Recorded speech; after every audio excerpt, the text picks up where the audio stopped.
Joining us right now to talk a little bit about what's happening with Campaign 2016 and the state legislature as well. GOP political strategist and co-founder of MustReadTexas.com, Matt Mackowiak. Matt, good morning. How are you?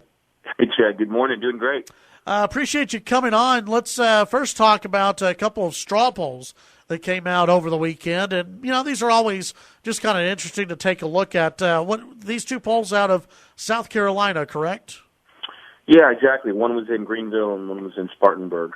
And I think in one, Cruz won something like 31%, 25%. And then in the other, I think he won by like 33 to 31 or something like that. It was closer over Walker in both cases.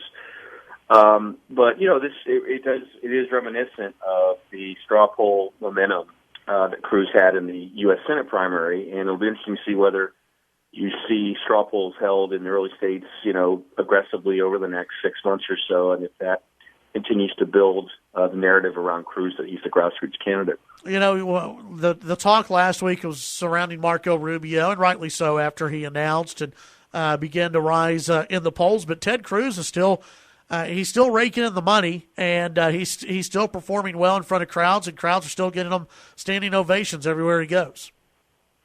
That's right. And, you had this big cattle call in New Hampshire over the weekend with something like 19 candidates speaking over 2 days on Friday and Saturday. I watched a good portion of that on C-SPAN, and a number of candidates I thought did well.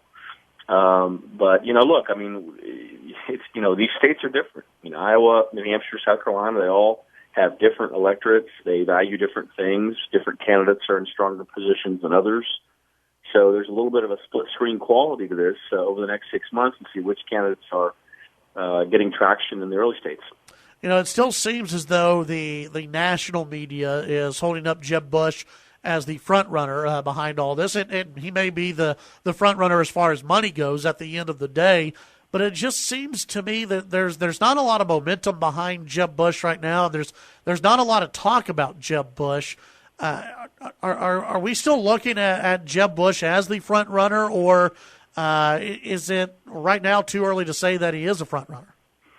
Yeah, I think if you just simply talk about the financial side of it, obviously he is. I mean, he's expected to raise $100 million in the 2015 calendar year. Perhaps in the first 6 months he'll raise that amount.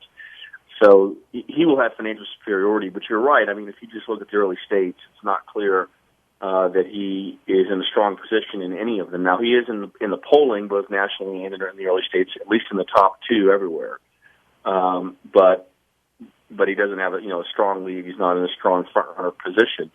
I think the best way to describe the field right now is that there are four candidates that are in the first tier. And I think, Jeb is certainly in the first tier, Scott Walker, Ted Cruz, and Marco Rubio. I would put those four candidates clearly in the first tier. I would put Perry and Rand Paul and perhaps a couple others in the second tier. And then there's, a number of people in the third tier trying to sort of get up into the conversation. But to me, if you're going to say who's our nominee going to be right now, I think that first tier, those four candidates all have significantly better chances than the others. Very interesting. Visiting with Matt Mackowiak. Matt, Byron York over the weekend, he had a piece out in the Washington Examiner, and he was saying that don't put Chris Christie out of this thing yet. That he's still speaking, and making the rounds, and people like what they hear from Chris Christie. I'm someone who believes Chris Christie missed his chance in 2012. Do you think Christie has a shot in this thing right now? It's very hard. I wouldn't rule him out because he could employ the sort of McCain political strategy of holding 100 town hall meetings in New Hampshire and winning that second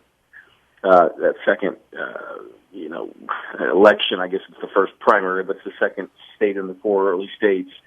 He's still a very talented political figure, but he does have some very serious challenges. He's not in the conversation right now.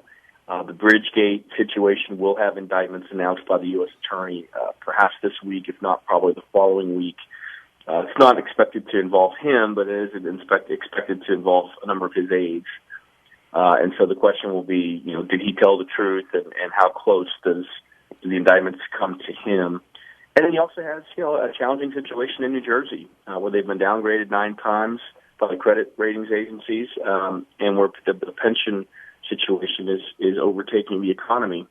I saw him, he did a couple town halls on Monday and Tuesday in New Hampshire, and then he was at this cattle call over the weekend, and he was asked by a young Republican in New Hampshire, about the economic record in New Jersey and the fact that they'd only created something like 150,000 jobs in his first 5 years, which is a pretty small number of the state, with that population. Now, he talked about how over the last decade, the state had basically had no job growth net over a decade, and that they're starting to slowly, build back towards it. But look, he has a very tough path.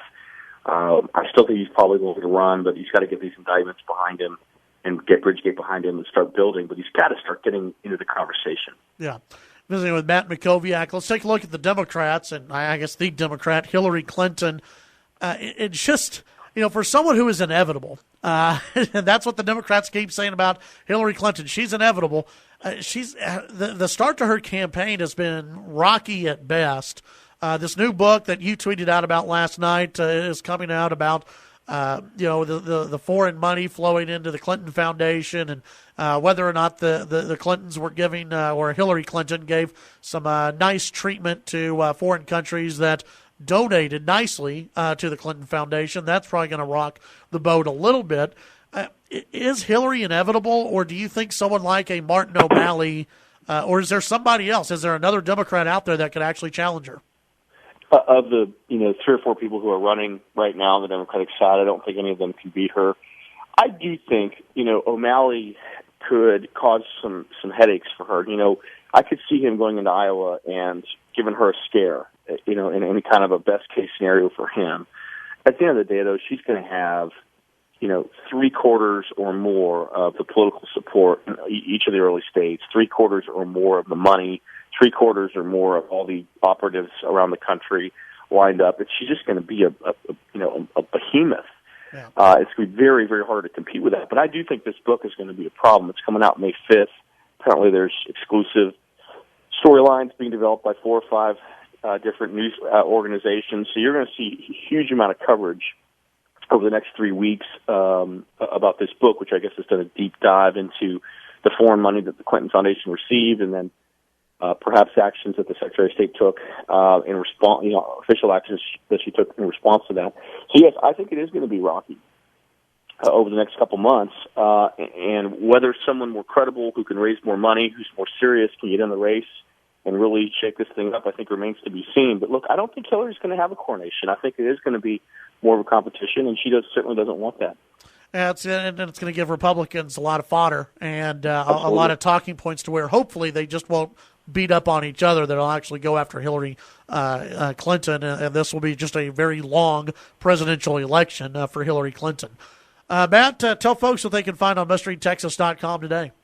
Yeah, covering obviously the legislatures. We have 4 or 5 weeks left, the battle over tax cuts and the budget and other items. And, of course, a lot of coverage with Cruz and Perry in New Hampshire. And the 2016 race, you can find it all at MustReadTexas.com. All right, Matt, as always, thanks for coming on today. And also encourage folks to follow you on Twitter at Matt Mackowiak for a lot of great information, a lot of great stuff that you send out. Thanks for your time today, Matt.